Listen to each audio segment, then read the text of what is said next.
ang thing is usually makikadab din sa itong kalsada lang. So usually manggod, if ganing ang mga dahon or vegetables is nakalimtan sa abuang tradition. So Philippine College of Davao, which is our motto is the innovation is our tradition. So we will now ato ang gisingon ang ato ang tradition, which is gamiton na ang mga native vegetables sa ato ang ayutaan. Talbos sa mga next year. Davao. 175. Ano po? Walay ko na ni Free taste?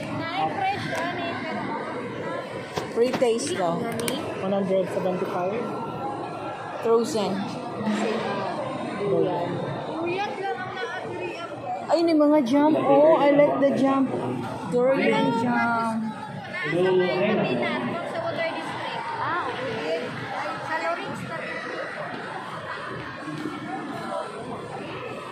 So parang ginagutang na ang oil na tulog sa ito ang karahan.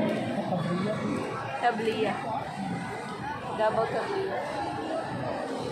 Naman ako squeeze sa ito ang pure gata kasi i-mix other things of course. Gusto ko nga ni mga jam. Rosary jam. Mangosteen preserve. Jackfruit jam. Pila yung nani kada ko?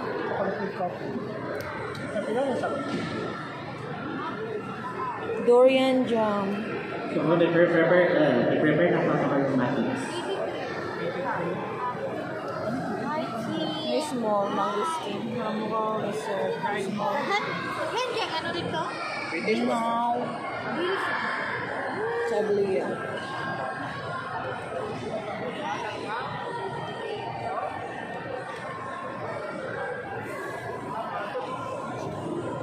So as of the moment guys, ito ang ginablanch ang ito ang seafoods para maluto siya and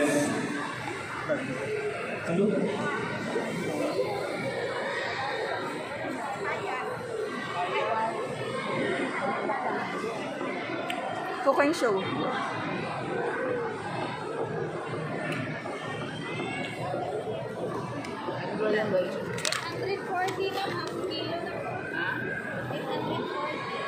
Kani siya ang tabliya?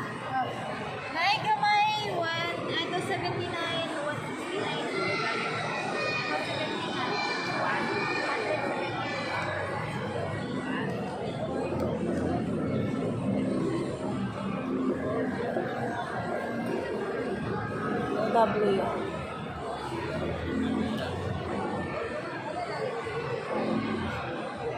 so now guys, nag-start na tag-tape para sa ito ang coconut milk.